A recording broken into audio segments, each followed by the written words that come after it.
päevade pinevi piiri. Ööpimeda viimasel veerel jääb mõttesse mürisev masin. Laes vajuvad vaikuse lilled ja laual on lahtine raamat, mida lugeja lambivalgel nagu rovesse langedes loeb. Siis ärkavad äkki väljas umbhääled kui elu näljas. Maailm on täis kuikeid ja undu, kuhu ruttab nii rundu ja runduse rahutu rännurodu, kes otsib nii hilja veel kodu. Miks juba mööda ei vaju jooksujalgade tümi? Kas tõest enam ei haju ilmotsatu hävini ümi, milles sõnagi aru ei saa?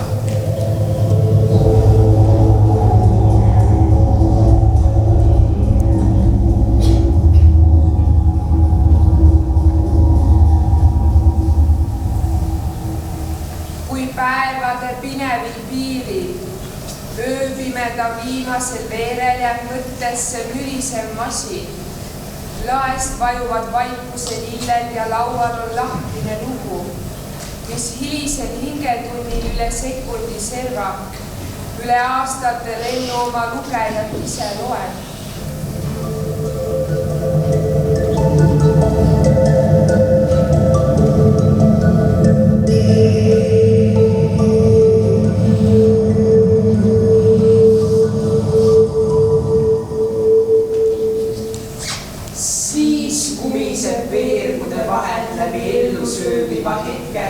Läbi vette vermitud viibu, läbi ammu iganud aja nende saatus ja sammude kaja, kes kivikoormat all käisid surmani puhtunud küürus.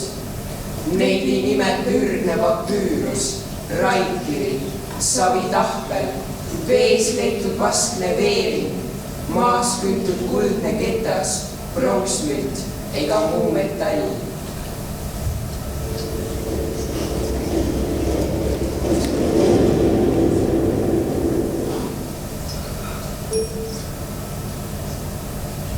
Kes kõneleb kõiksuse keeli, räägib ränise mäega, kahmab kaelasse kodutud kõlad, võtab omaks lombakad laulud, katsub kannatust inimkäega. Ikka ja ikka üle päevade peegli hämar ääre vaatavad loojate lootlikud silmad.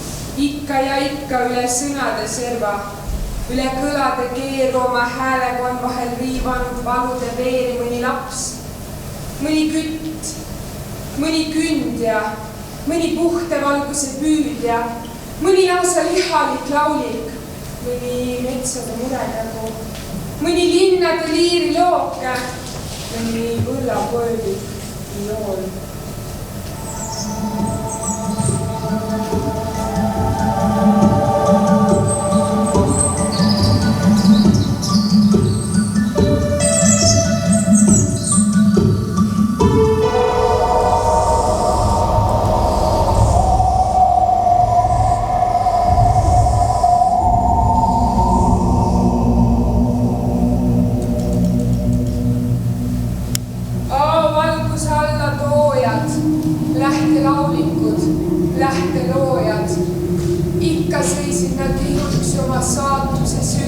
Servad siinpool kummuni puristikku.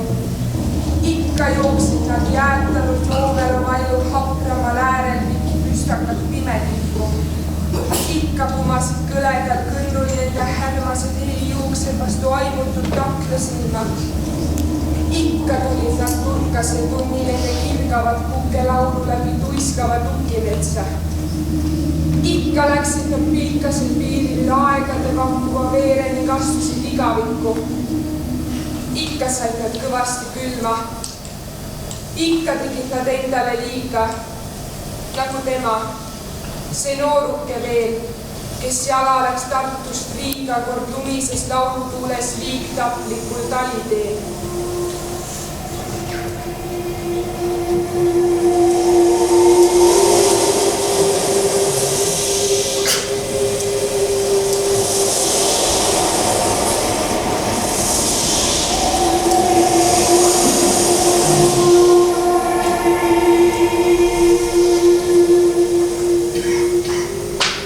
Vaivendu variseb viimaks, aja häälteks ja lendavaks liivaks.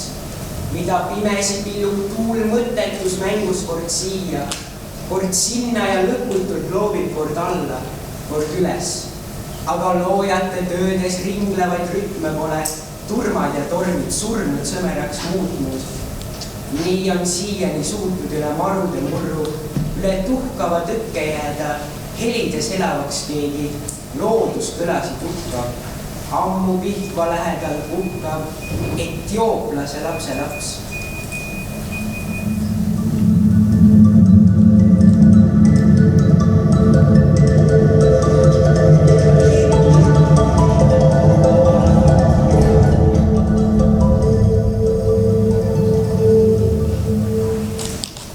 Kust võtsid nad ometigi oma salmide salamõju? Miks kõlab nii kõrgele nende laulude latv? Kas õnnehaldjate hoolel, maailma päikese poolel said kätte nad oma sõnaväe? Ka vaevade varjus leinade ligi sünnivad suured leidjad ja loojad. Nii on põllul, mis põdur ja vaene, oma kõrsi kord kokku kandnud ning aegade rüppe andnud üle mullase mõttejoone, üle hädade hüüumärgi, mõni Eestimaa vallavaene, mõni Võlla ja Valgamäe.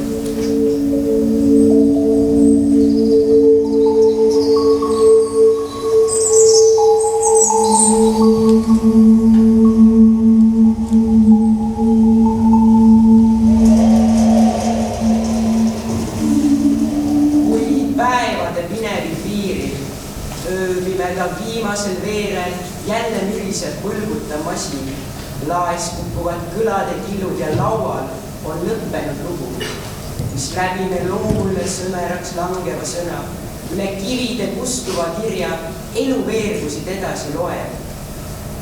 Siis äkki võpatab süda iidselt punava päikese all, ütleb enam kui ürgne papüürus, raidkiri, savitahvel, vees leitud vaskne veering, maas küntud kuldne ketas, pronksmünt või mis tahes metall. Siis korraga kõledal kõnnul kohab kõrgele helendav hetk. Siis õnnehaldjate hoolel, maailma päikese poolel viib üle 1000 tõkke inimlõputu inimretk. Siis räägivad kõiksuse keeli, A-valguse liikuvad ibled, elulaotuse ringlevad rütmid, rändpilved ja ränised mäed. Üle sõnade selva, üle raamatu ralli meie südant on puutunud loojate käed.